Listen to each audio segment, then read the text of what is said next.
Λοιπόν, καλώς ήρθατε στο πρώτο βιντεάκι στο YouTube μου, το οποίο τι αποφασίσαμε να κάνουμε, έχουμε τόσες ιδέες, τόσο πολλά πλάνα.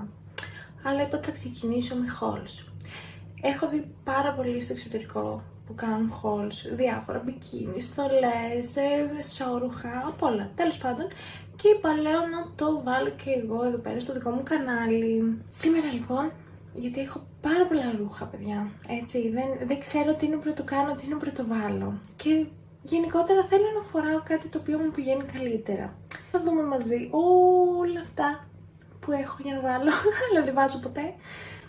Και θα μου πείτε κι εσείς τη δικιά σας γνώμη ποιο είναι καλύτερο. Θα κάνουμε στολές διάφορες που έχω εδώ πέρα και δεν τις έχω φορέσει ποτέ. Και δεν ξέρω αν θα τις φορέσω, γιατί δεν μπορώ να αποφασίσω πού, πότε, με ποιο τρόπο. Τέλος πάντων, θα να φορέσουμε στολές. Ξεκινάμε λοιπόν με την πρώτη στολή. Η συγκεκριμένη είναι πολύ διάσημη στο TikTok και όταν την πρωτοείδα μπορώ να πω ότι ήταν από τις αγαπημένες μου. Έχει φερμουάρ στο λαιμό για όποιον θέλει να το έχει μέχρι πάνω, αν και εγώ προτιμώ κάπου περίπου στη μέση. Πάμε λίγο πιο κοντά και μπορώ να πω ότι κάθεται πάρα πολύ ωραία στο στήθος, αγκαλιάζει πάρα πολύ ωραία το σώμα, ακόμη και τους γοφούς.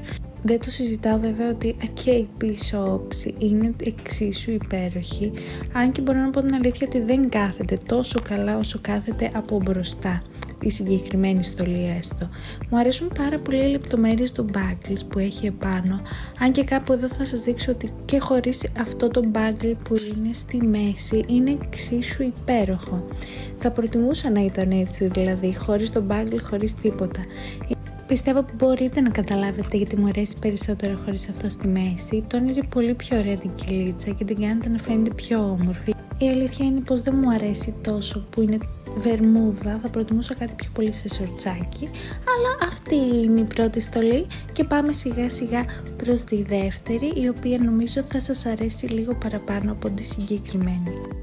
Εδώ βλέπετε τη δεύτερη στολή, την οποία και αγάπησα ειλικρινά. Έχω μία δυναμία εντελώς για τις φουστίτσες καθώς και για τα κορμάκια. Να σχολιάσω κιόλας ότι αυτό το necktie, η γραβάτα που λέμε ουσιαστικά, είναι ό,τι πιο υπέροχο υπάρχει. Η συγκεκριμένη στολή έχει πάρα πολύ κοντή φουστίτσα. Μιλάμε για πάρα πολύ κοντή, δείτε εδώ πέρα. Σίγουρα δεν ήταν τόσο άνετη όσο ήταν η προηγούμενη, αλλά μου αρέσει πάρα πολύ αυτός ο συνδυασμός του άσπρου με το μπλε και είναι κάτι που λατρεύω γενικότερα το άσπρο επάνω μου και πιο συγκεκριμένα σε κορμάκια. Οπότε για εμένα αυτή η στολή μου αρέσει πάρα πολύ. Δεν κάθεται όπως θα ήθελα ακριβώς στο στήθος, λίγο το πατικώνει σε σχέση με ό,τι άλλο έχω φορέσει ήδη. Λόγω της έλλειψης της ελαστικότητας σίγουρα είναι πιο δύσκολο να βάλεις τη συγκεκριμένη στολή. Αν και πάλι μπορώ να πω ότι η φουστίτσα μεν κοντή είναι από τις αγαπημένες μου. Γιατί έχει και αυτή τη λεπτομέρεια, αν δείτε προς τα κάτω, που είναι με γραμμούλες και κάθεται πάρα πολύ ωραία προς τη μέση. Κουμπώνει με scratch, το οποίο δεν έδειξα εδώ πέρα. Και αυτή ήταν η δεύτερη στολή. Χαριτωμένη, πολύ ωραία, αν και άμα βάζετε να επιλέγω σίγουρα θα επέλεγα την πρώτη. Πάμε σιγά σιγά προς την τρίτη. Κάπου εδώ να διαγώψω για ένα λεπτό και να πω ότι συγχωρέστε με, είναι το πρώτο haul. Το ξέρω ότι μπορεί να μην είναι τέλειο, αλλά έχουμε χρόνο και χώρο για βελτίωση. Άμα θέλετε κάτι να μου πείτε κάτω στα comments, πολύ ελεύθερα μπορείτε να μου πείτε τη γνώμη σας. Εδώ είναι η αγαπημένη σας στολή επίσης από αυτές που θα δείτε. Είναι 4 σε σύνολο. Τρώτε και λίγο spoiler για την τρίτη αυτή τη στιγμή. Οπότε πάμε στην τρίτη.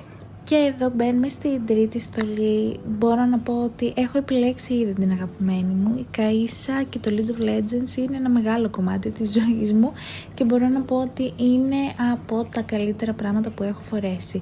Μου αρέσει ιδιαίτερα το ότι είναι ολόσωμη, το ότι κάθεται τόσο καλά στο σώμα και μπρος και πίσω. Αν και αγκαλιάζει το σώμα, εγώ πήρα small γιατί είδα από τις κριτικές το ότι είναι πάρα πολύ ελαστικιά. Όπως μπορείτε να δείτε και εδώ πέρα στη φωτογραφία, έχει αρκετό κενό πίσω στην πλάτη καθώς και στη μέση, αλλά στα πόδια ήταν υπέροχα. Έχει αυτές τις ωραίες λεπτομέρειες στα μανίκια μέσα και έξω. Είναι σαν χρησιμοποιείς τις δυνάμεις της Καΐσα. Όσοι παίζουν League of Legends καταλαβαίνουν τι εννοώ. Τώρα, αυτές οι λεπτομέρειες στη μέση που είναι σαν χαρατζουνιές, είναι από τα αγαπημένα μου πράγματα επάνω σε αυτή τη στολή. Αναδεικνύει πάρα πολύ ωραία τη μέση αλλά μάλλον έπρεπε να πάρω extra small γιατί εγώ μου αρέσει να είναι πιο στενή και να κολλάει πιο επάνω σου η στολή από αυτήν τη συγκεκριμένη. Δεν ξέρω πόσοι από εσάς εδώ πέρα παίζετε LOL, αλλά θα ήθελα να μου πείτε κάτω αν παίζετε, σε ποιο lane παίζετε και ποιον ακριβώς έχετε για main. Μέχρι στιγμής βέβαια νικάει αυτή η στολή για αγαπημένη μου και πάμε τώρα προς την τέταρτη, την οποία έχω μια ιδιαίτερη αδυναμία. Τέταρτη στολή λοιπόν, και καταλαβαίνετε ήδη γιατί έχω αδυναμία συγκεκριμένη. Έχω λατρεία με τα λαουδάκια καθώς και με τα διχτυωτά καλσόν. Δεν ήθελα τόσο πολύ να δείξω βέβαια προς τα κάτω τη στολή γιατί κόβει λίγο, αλλά δεν με ενοχλεί καθόλου. Η πίσω όψη είναι καταπληκτική, έχει αυτή την ουρίτσα επάνω στη μέση, την οποία τη βρήκα ultra cute. Δεν αγκαλιάζει ιδιαίτερα και δεν κάθεται τόσο καλά στο στήθος εξίσου όσο θα ήθελα. Νομίζω αν είχε μία ελαστικότητα παραπάνω ίσως να καθόταν καλύτερα. Αλλά τι καλύτερο που κορμάκι διχτυωτό και λαγουδίσια αυτάκια. Αυτό ήταν λοιπόν το πρώτο haul σε αυτό το βίντεο. Subscribe για περισσότερα. Αν θέλετε πατήστε και ένα like γιατί βοηθάει και ένα comment γιατί βοηθάει και αυτό στον αλγόριθμο. Ευελπιστώ να σας άρεσε. Θα τα πούμε στο επόμενο. Ciao!